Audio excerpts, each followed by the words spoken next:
জান এদিক দিয়ে যাওয়া যাবে না? ওই দিক দিয়ে এইটা না তো পরের আম গাছটা।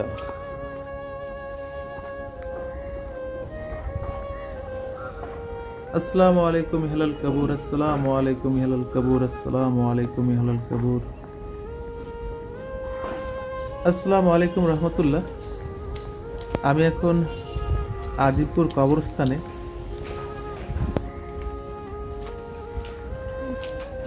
ওই নায়ক নাদিম আসে আগে আইতো এখানে। তার কে? না না,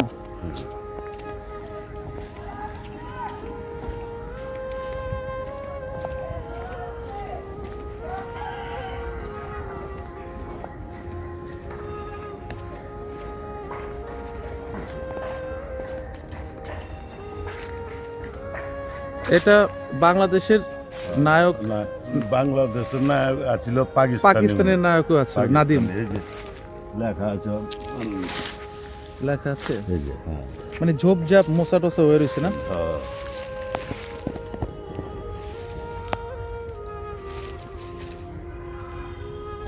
মির্জা মোহাম্মদ বেগ, বহুত আগের কবর।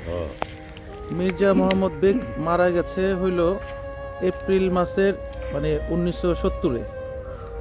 তো মির্জা মোহাম্মদ বেগ এটা হলো চলচ্চিত্র অভিনেতা, মানে উর্দু এবং বাংলা, পাকিস্তান আর বাংলাদেশের যে নায়ক ছিল নাদিম, উনি বেঁচে আছে এখনো।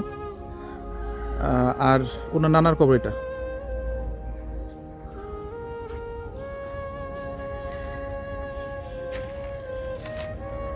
অনেক আগে। লাস্ট কত বছর আগে দেখছিলেন নাদিমকে? 6-7 বছর আগে। বয়স হয়েছে তো বহুত না? মানে 6-7 বছর আগে মানে নানার কবর জিয়ারত করতে আসছিল, আর আসেনি।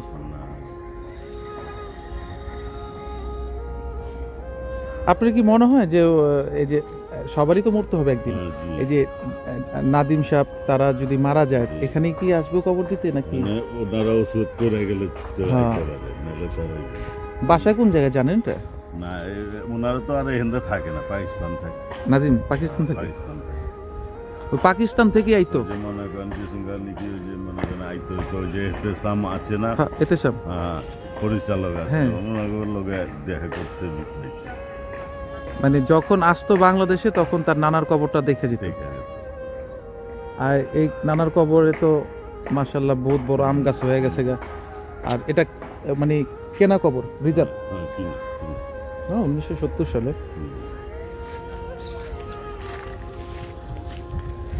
এটা 65 সনের কবরস্থান, মানে কবরস্থান হওয়ার পরপরই এই কবর হয়েছে।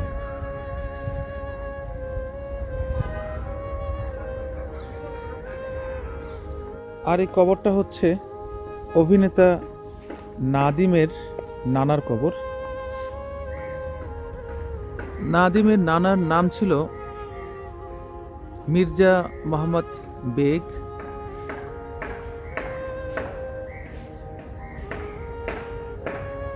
তিনি মারা যান এপ্রিলের 8 তারিখে 1970। আর যেহেতু তখন বাংলাদেশ পাকিস্তান এক ছিল,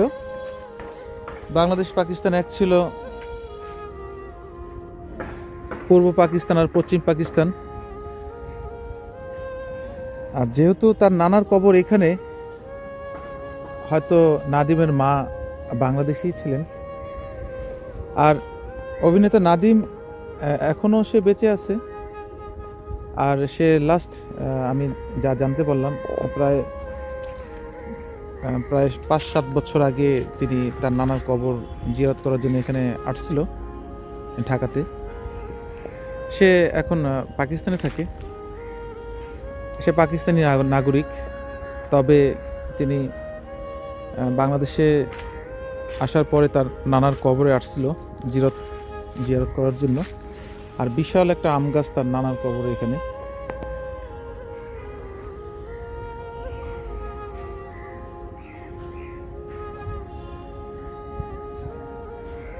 বিশাল বড় আম গাছ।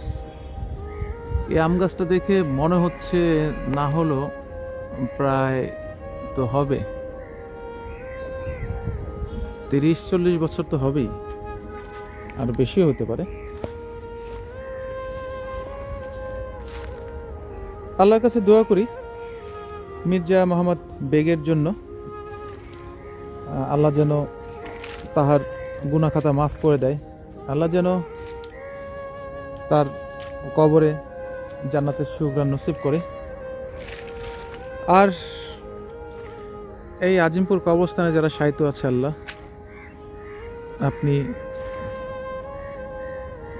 প্রত্যেকের গুনাহ খাতা আপনি মাফ করে দিয়ে আল্লাহ আপনি প্রত্যেককে জান্নাতের সুগ্রাণ নসিব করেন।